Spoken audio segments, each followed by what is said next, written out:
भारत में अहम ब्रह्म अस्मि की अवधारणा बहुत पुरानी है। इसका सीधा आशय अलौकिक बोध से है और ये अलौकिकता हर किसी की चेतना से बंधी होती है। हाल ही में एक फिल्म आई कल्कि 2898 AD, जिसमें सुप्रीम नाम के एक किरदार ने जिस तरह की दुनिया बसाई वो अलौकिकता की पराकाष्ठा है। यानी अलौकिकता जितनी प्राचीन है उतनी ही युगातीत भी। लेकिन आज जब हाथरस सत्संग कांड से पूरे देश में हड़कंप मचा है, जिसमें 121 भक्तों की जान चली गई, जिसके बाद तो ऐसे स्वयंभू सुप्रीमो के कथित कॉम्प्लेक्स और उसके साम्राज्य की चर्चा लाजमी हो जाती है। हाथरस के स्वयंभू भोले बाबा ने भी एक ऐसा साम्राज्य बचाया जिसके रहस्य से पर्दा धीरे धीरे उठने लगा। हमारी परंपरा बताती है कि बाबा सिद्धि से बनते हैं, मान्यताएं उनको स्वामी का दर्जा देती हैं। उनके पुण्य, प्रताप, यश, कीर्ति, धर्म की स्थापना, अध्यात्म की ऊंचाई, समाज का उत्थान, जन कल्याण और सत्य वचन किसी भी शख्स को महात्मा बनाते हैं। लेकिन ठहरिए, कल की काल में न जाने कई ऐसे लोगों ने भी बाबा का चोला धारण कर लिया, जिन्हें सिद्धि या सत्य वचन से तो कोई वास्ता है ही नहीं, लेकिन लाखों लोगों की कमजोर नसों का दोहन करके स्वयंभू बाबा कहलाने में कोई गुरेज नहीं करते। हाथरस के स्वयंभू भोले बाबा की भांति ऐसे बाबाओं की लंबी सूची है, जिन्होंने आम जनों की आस्था, विश्वास और आकांक्षाओं के साथ धोखा किया है। समाज में फर्जी बाबाओं की जब पोल खुलने लगी तो कुछ साल पहले ही अखिल भारतीय अखाड़ा परिषद ने देश की जनता से ऐसे किसी भी स्वयंभू किस्म के बाबाओं से दूर रहने की सलाह दी। लेकिन हाथरस कांड बताता है कि लोगों की चेतना में बैठी चमत्कार की आस के आगे इस सलाह का कोई असर नहीं हुआ। ऐसे ही बाबाओं की धोखे और रहस्यों से भरी दुनिया से पर्दा हटा आसाराम और निर्मल बाबा के काल में। साल था 2013। आसाराम के चमचमाते कॉम्प्लेक्स की काली करतूतें एक एक कर सामने आती गईं। आसाराम के काले साम्राज्य का पर्दाफाश करके उसे दुनिया के सामने बेनकाब करने वाला सिर्फ एक ही बंदा काफी था।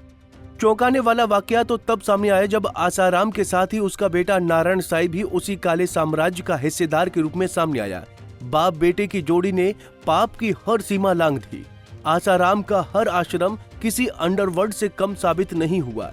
लेकिन ये महज फिल्मी डायलॉग नहीं कि कानून के हाथ लंबे होते हैं। कानून ने यकीनन आसाराम को ऐसी सजा मुकर्रर की जिसके बाद आज तक आसाराम का कोई नाम लेना नहीं चाहता।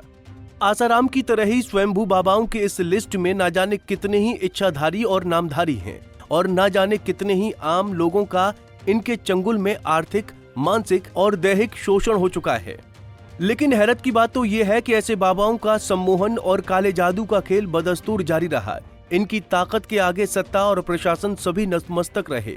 रामपाल और गुरमीत राम रहीम की ताकत को भला कौन भुला सकता है। गाहे बगाहे राम रहीम आज भी प्रशासन को अपनी क्षमता का एहसास करा ही जाता है। अपनी बुलंदी के दौर में इसने खुद को लव चार्जर और मैसेंजर ऑफ गॉड और ना जाने क्या क्या घोषित कर रखा था।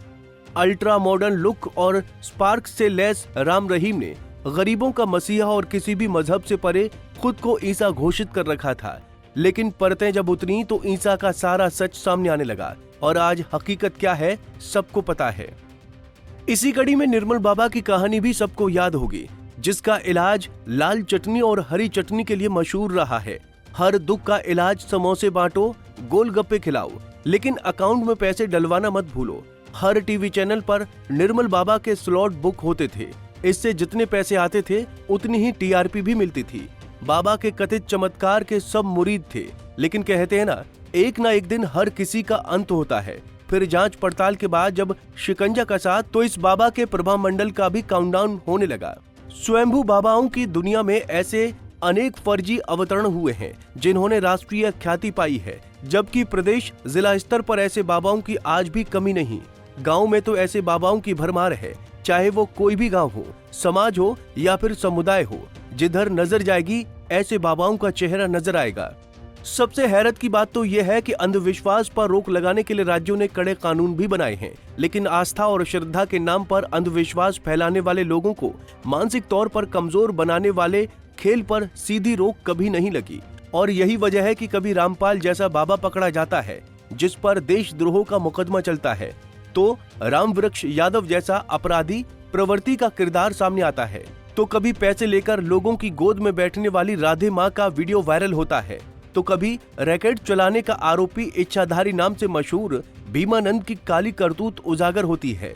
और जब हाथरस कांड सामने आता है तो चरणों की धूल पाने की होड़ का अंधविश्वासी खेला फिर से दिखाई देता है, जिसकी चपेट में 121 लोग काल के गाल में समा जाते हैं और नामालूम ये खेल कब तक चलता रहेगा।